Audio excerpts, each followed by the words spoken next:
with the GTeX Member of the Month. Now, the interview with the GTeX Member of the Month is one of my favorite parts of the month, because that's where we get to showcase the incredible work that our members do, that you are doing, and recognize you for it. Of course, we have our annual awards, which we just did in December.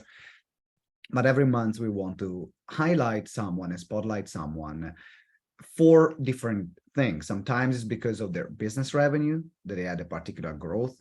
Sometimes because they grew their audience, sometimes because they went through a very difficult time and they overcome that particular challenge. And the way we select the GTeX Member of the Month is by submitting your accountability question that we do on the first Thursday of the month. So when you do the review and planning session with Michelle, then Michelle goes through all your responses, and then she tells me, okay, this is the GTeX Member of the Month for this month. So if you want to be considered for GTeX Member of the Month, either show up to the review and planning session that we have, or even if you don't show up to that, then submit your accountability questions in Client Folio. If you have not been set up for that one for one reason or another, then let me know. And if you just joined GTeX, then it will be part of your onboarding process. So don't worry, don't stress out about that. So the reason why we selected the GTeX Member of the Month this particular month is because of her business growth, because actually we could see a steady growth in her revenues month by month. And that's what we wanted to acknowledge, because we know that business can go up and down, up and down, up and down. But then when you have a steady growth, it means that you're doing the right things in your business. So we want to identify why that happened, as well as asking her some questions. So this is how it's gonna work. And you can see I'm buying time. This is how it's going to work. I'm going to ask her a few questions. She's going to introduce herself. I'm going to ask her a few questions, and then you have a chance to ask her questions as well in the chat. So think already about some question you want to ask her. Now, she's ready. I'm ready. Welcome, the GTeX Member of the Month of January 2023, Paty Soares. Hey, Paty, good to see you. The internet decided to stop working like now, and the light decided to shut down now. I saw you went dark, like literally, you just went completely dark. That was going to introduce you, so I was. It's the like, I don't know. I think the heater was on the other room, and then the I don't know what you call it, the energy thing just went down. So that's what happened. Well, we are here. Anyway, hi everyone. As we say, it's not about resources, it's about resourcefulness. You've been very resourceful in a very short period of time. So tell everyone a bit more who you are, the work that you do for context. Let's start from there. All right. So hi, everyone. I'm Paty Soares. I am a business consultant. So I basically help small entrepreneurs, most of them online service providers, coaches and whatnot, to run their business. So I bring in, like how to improve your systems, planning, strategic planning, anything related to the back end, really. So to make sure, because I know so all of you here, entrepreneurs, we are very creative and very passionate about what we do, but we don't necessarily have the skills or the knowledge of how to run a business. And then that's pretty much where I come from to help my clients with. So yeah, that's me in a nutshell. Why do you love this work? Like, why is it important for you? Because that allows other people to share their gifts more, and exponentiate it. I think for me, I love helping people achieve what they want to achieve. And by doing that, of course, with clients that align with my beliefs and aligns with the things that I want for the world, I'm able to actually help them exponentiate and kind of like grow, right? And share that message even more and more. So yeah, because, it doesn't matter if you are very good at what you do, if you can't turn that into a business, then it's just a hobby, right? And then for me, I just help people really not just turn that into a business, but maintain it long term and also grow and, scale. So yeah. I'm curious, what was your background before you started this? Because I know you went, there was a part of your business, which is also still a part of it, where you're doing that for your services and management services for your clients. Then you have your training part. But what was your background before you went into your own entrepreneurial journey? It was a bit of a mess of everything and anything. So I am one of those type of person that career-wise, I worked on accounting department, I worked as a secretary, I worked as a designer. I'm actually graduated as a designer. So I worked in marketing agencies and creative departments and whatnot, then moved into corporate for more project management, compliance, and all. So I mean, career-wise, I basically touched every area of the business as an employee, right, in different business as well. But and then within that time, I was able to get an MBA in business management, and also a lot of, because my corporate time was in the IT industry, a lot of the Scrum methodologies, agile methodologies in that scenario. So basically, the online space allowed me to consolidate all of those different and random experiences into one thing that I could actually use to support people. Was there something in your background, in your past careers, that you absolutely hated doing? Is there one job or one thing that you said, never again? Why did I put myself in this situation? Not well, door-to-door sales. Okay. What were you selling? I was selling, there was two experiences like that. One, it was like, I guess my first job, I was 15 years old or something, that was selling to companies to kind of like advertise their company in one like displays around the town. So I only lasted 2 weeks on that.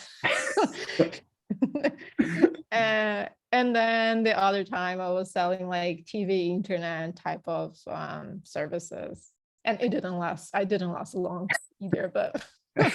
Listen, it was one selling door to door. Anyone else here? Let me know in the chat. Ever did any selling door to door?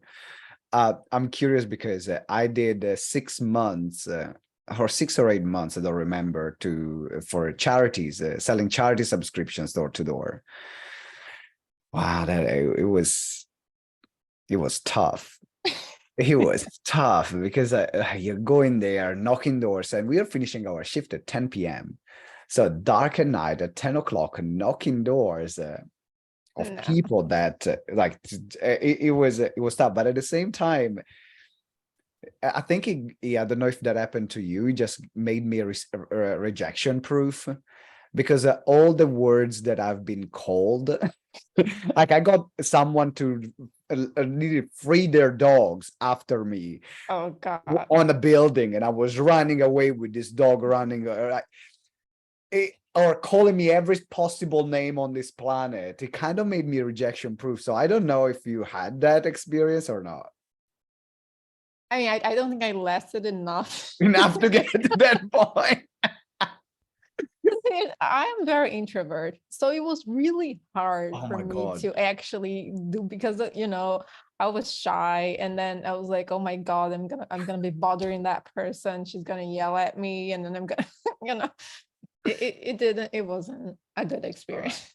Let's talk about your business right now. What are some of the things that you're doing right now that for you are moving the needle in terms of business growth and client acquisition? What are some of the things that you've done recently or that you're doing right now that for you helped you move the needle?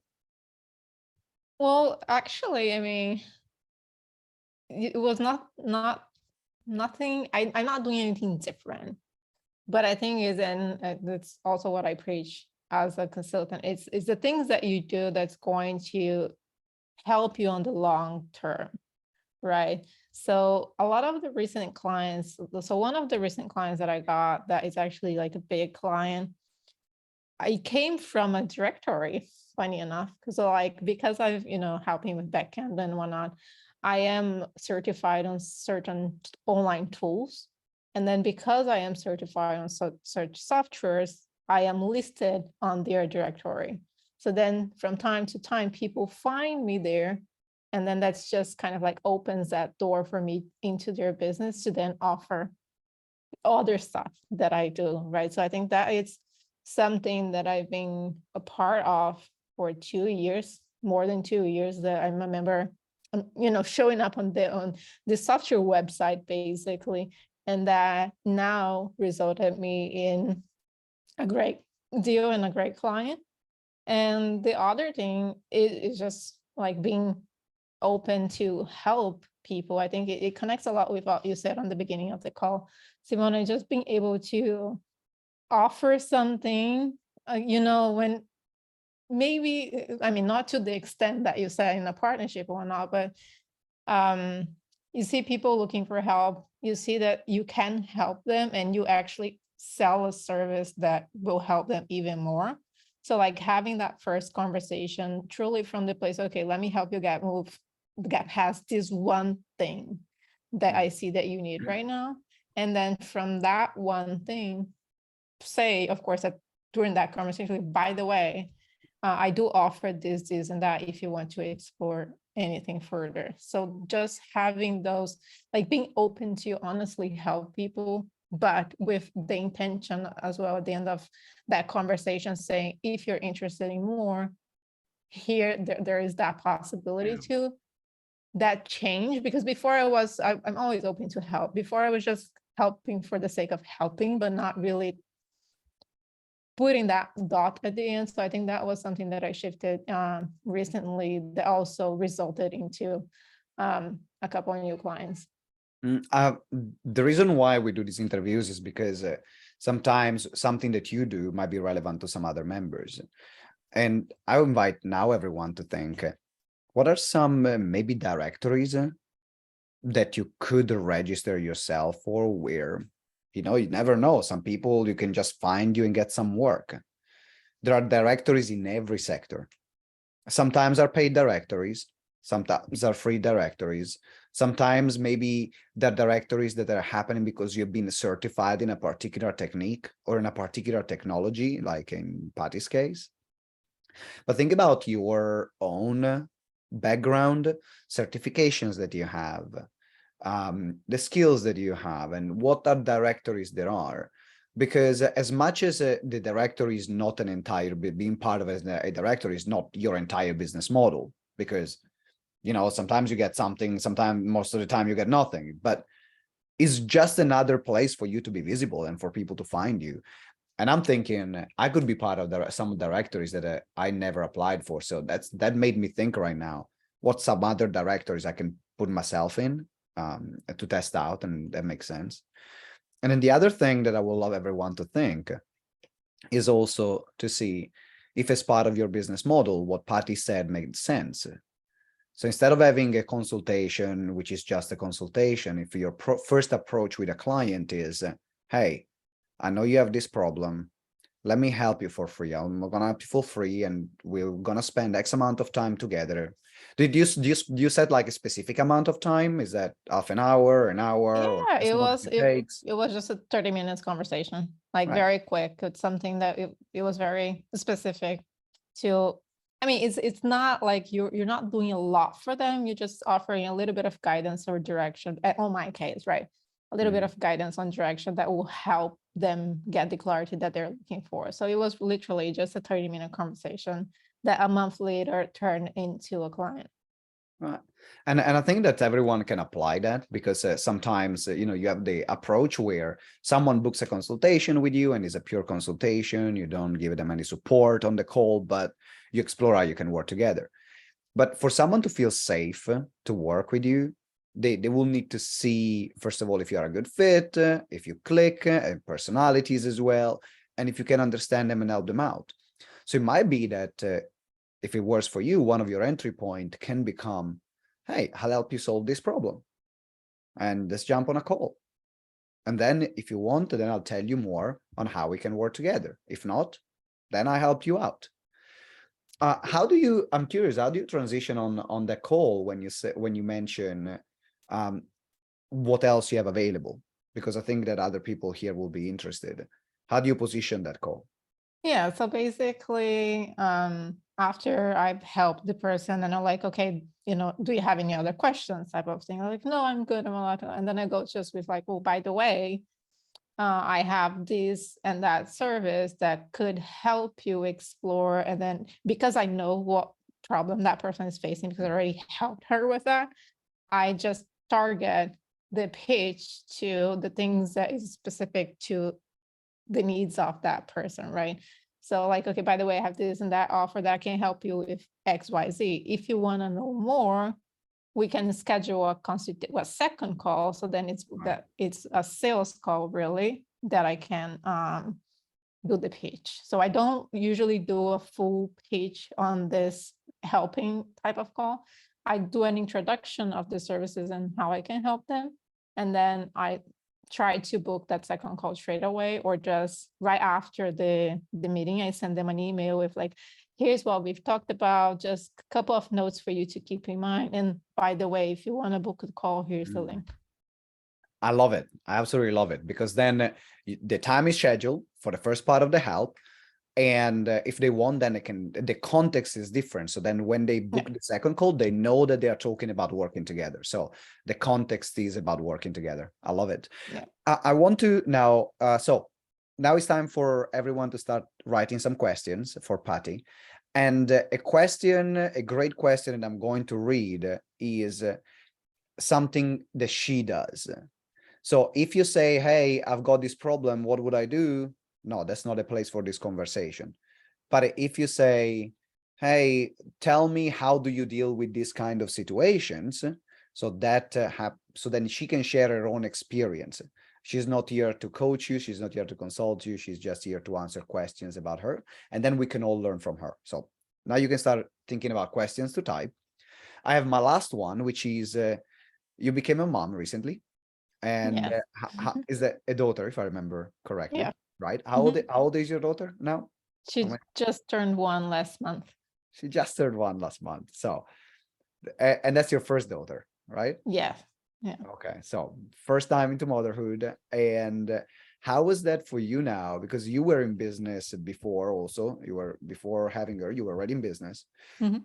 How was for you now adjusting being a mom of a 1-year-old now, or like growing, like raising a human being, and still managing your business at the same time? I mean, I'm a man, so I will never understand it fully, but I've heard it's pretty hard.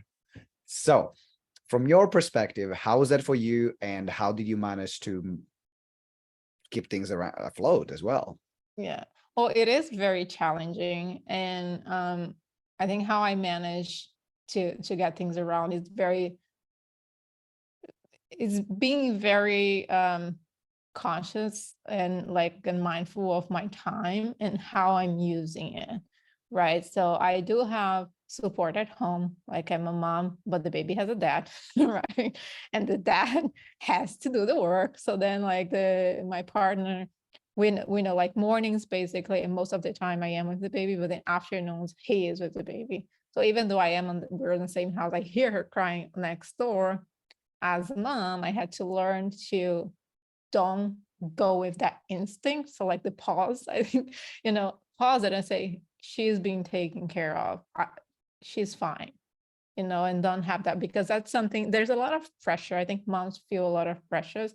And that's something that I had to learn, to not to be reactive and not to respond to it, because I mean, she's fine. There is someone taking care of her. She doesn't need me. She needs someone to take care of her.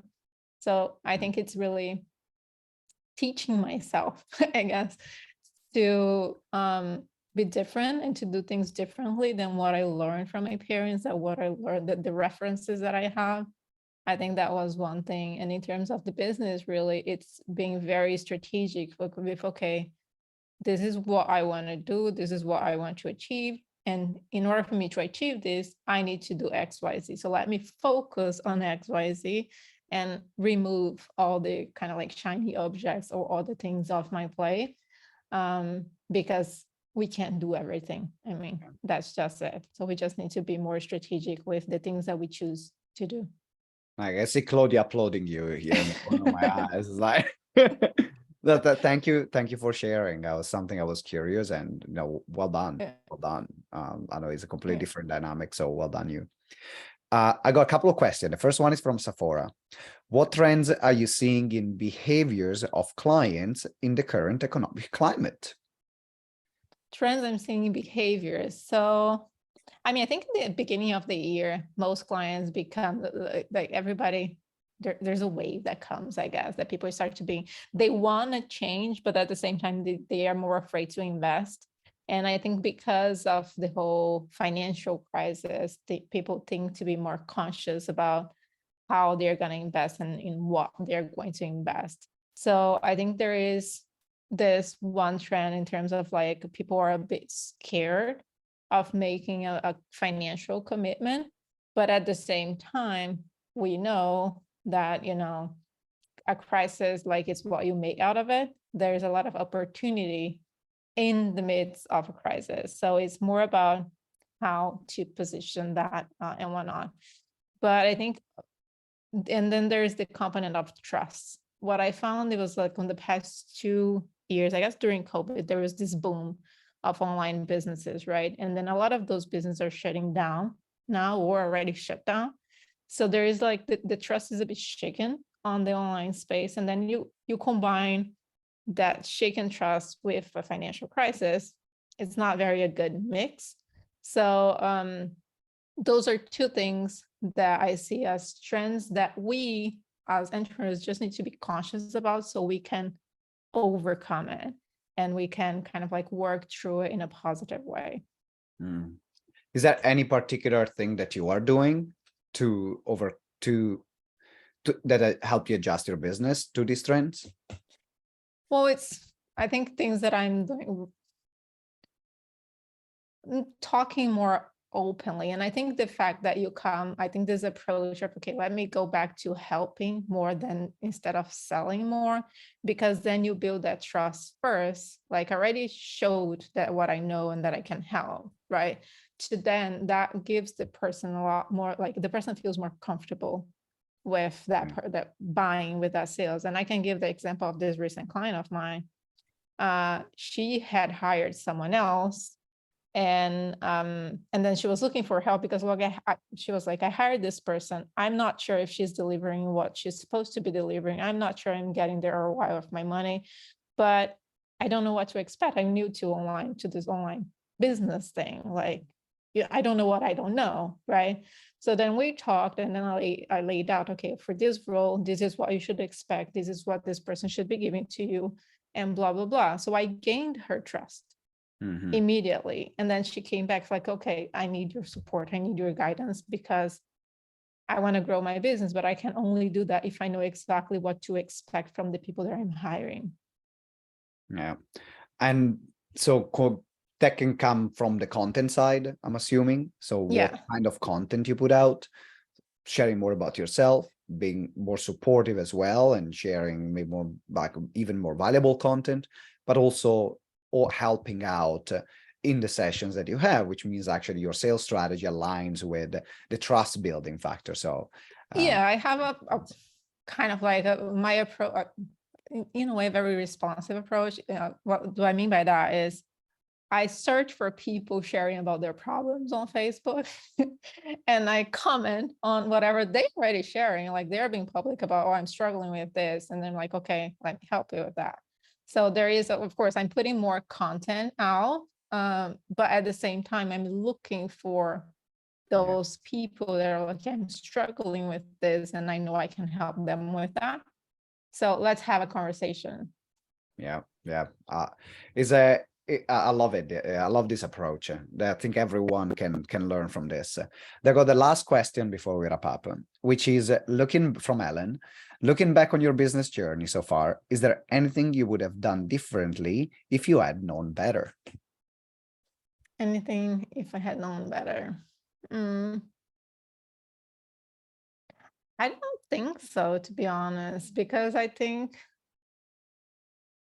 I'm kind of like, I don't buy into this whole thing. Would you do something different if you have known differently? Probably, yes, but then I would have had different experiences as well, right? So it's a bit of a tricky one. I don't think I would have done anything different, because what I did, right or wrong, is what brought me to here, right? So I think everything is valid. I think it's like where you fail is where your biggest lesson is at.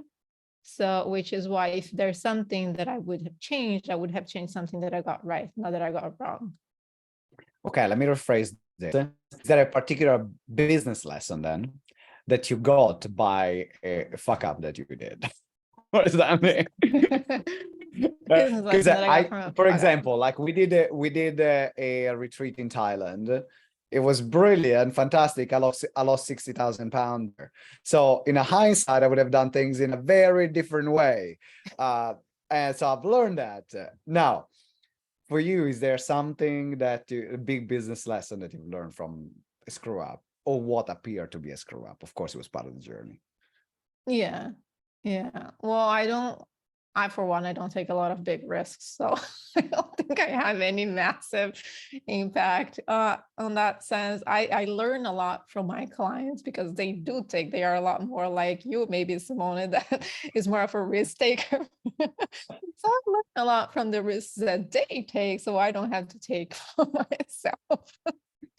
So if there's any business lessons, watch what other people are doing and learn from their mistakes Not from their fuck ups, not from your own. Okay. instead of, I mean, of course, we do our there are small things. We do not need to fail. It's not like a fail. You need to put yourself out there to learn and to keep growing, right? So it's not really a failure, but yeah, it's more. Okay. I think the lessons that I need to take is that I need to start taking bigger risks. That's the next one. It's like me, I need to start taking bigger risks. Okay, so Paty, awesome interview, very valuable for me, for everyone. Last final question. What are your priorities right now, and how can the other members support you? Priorities right now, I think I'm just kind of like slowly getting back to 2023.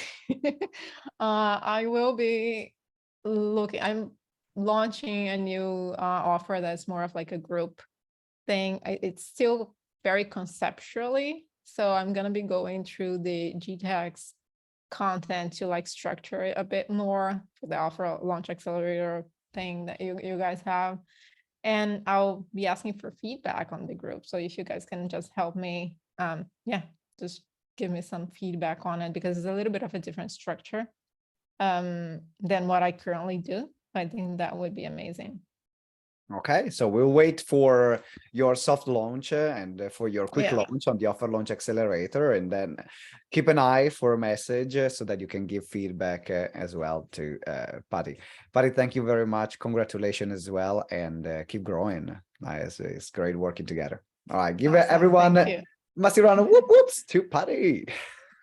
Okay, so now that we have wrapped